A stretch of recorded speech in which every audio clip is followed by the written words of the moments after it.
Support, empowerment, and progress. These are the values that nonprofit organization Scholars of Sustenance Foundation aim for in extending help to local communities. The group rescues food surplus and transforms them into healthy and edible meals to fight hunger.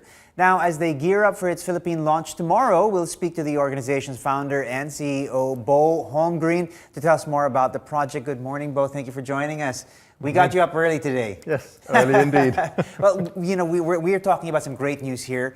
SOS is finally here on our shores. You've had great success in Thailand, in Indonesia, and now you guys are here. Set the stage for us, or set the scene for us.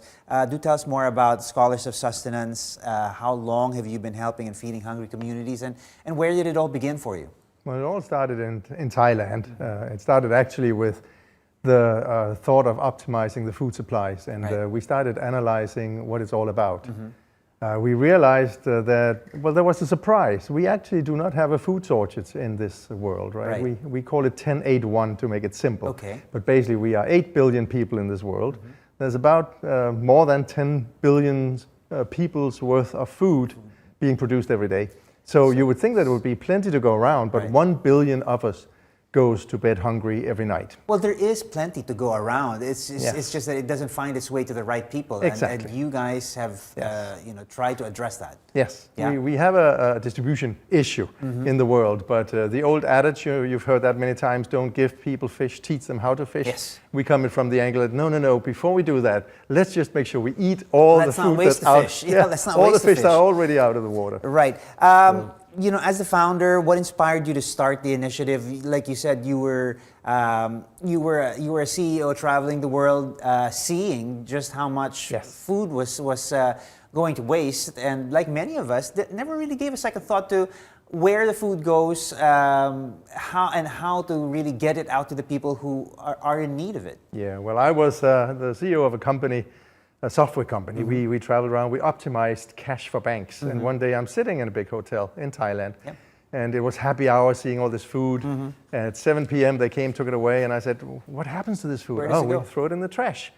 Well, people, don't they come and pick it up from the container? No, we have guards, right? So that's when I realized, forget cash, let's optimize food for people, right? And then we had to lift it safely out of the hotels and so on, and into a safe distribution mechanism. So we used cool chain technology.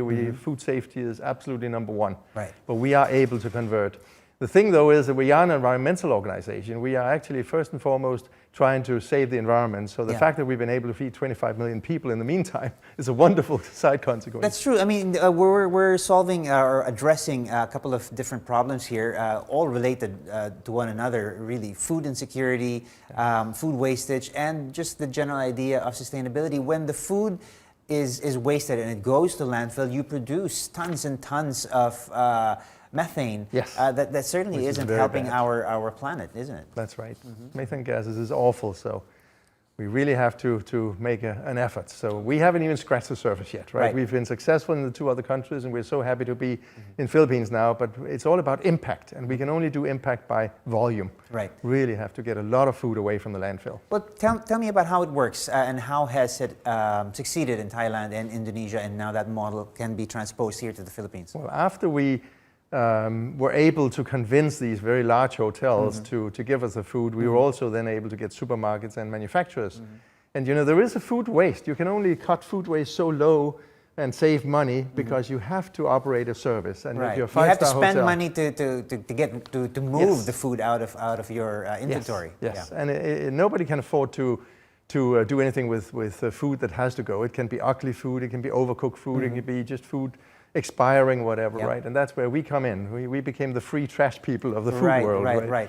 But food that's close to expiring, I mean, weeks away, months away, often has to be moved out of inventory and it goes to waste. And we actually take it through same day to the recipients, right? And the other art is then finding the recipients. Right. Because if you stop on the street corner and say anybody wants free food, everybody's going to raise their hands, right? We have to make sure that statistically we find those areas that really, really need the food. On that note, where do you plan to start? Are there specific areas here in the country that you are targeting to help? Yes, well, we're starting here in Manila first, right? And then we will also move to more tourist focused areas Yep. like Cebu and so on. But we start in Manila because there's so much food here. Right. And the large hotels and manufacturers, supermarkets, it is a necessary food waste. Nobody should blame anyone for food waste, right? Because it is necessary to operate those services. Right, but we just need to find a solution, and you guys have Yes. have found that solution. You were able to rescue at least 30,000 kilograms of food here in the Philippines since October. How's it going so far, and where do you see that? Where do you see areas for scale and growth? Well, it's going very well, and the good part now is we're riding a bit on piggytailing on the Thailand experience, right? So, I mean, sometimes our management here goes into a large hotel and say, "Oh yeah, but I worked over there in Thailand. I Right. love you guys." Right. So yes, we are having no problem getting food. We just need more volume. Fantastic. Well, you know, there's always room for people to sort of pitch in and help. I know Yes. this is going to be, you know, a project that will really sort of resonate with a lot of people who see the same things that you have seen and just really need to be, I don't know, channeled towards making a way for them to actually lend a hand. How can people be involved, and how can people lend a helping hand? Well, obviously, all people related to the food industry or hospitality industry in some way can certainly make a big difference by just donating food. Sure. We also, of course, need fundraising for operations and so on. But generally, it is just everybody come together because everybody talks about sustainability these days, Yeah. but few walk the talk, Yes. right? And, Yeah, and that's that's true. what we have to do. We got to get everybody to do that. And we measure everything, right? So we can show the results. There And you that's go. important. Oh, there you go. I think like you said, everybody wants to lend a hand, and we just need to be showed how. And this is one of the very concrete Yes. ways where we can start. But Yes. you are doing some amazing work, and really big salute to SOS. Please Thank continue you. the work that you're Much doing. look, It's been a much real look pleasure forward to having the you. support we're getting. It's been a real pleasure. That was Thank you. Bo Hong Green from the Scholars of Sustenance. Thank you so much for joining us.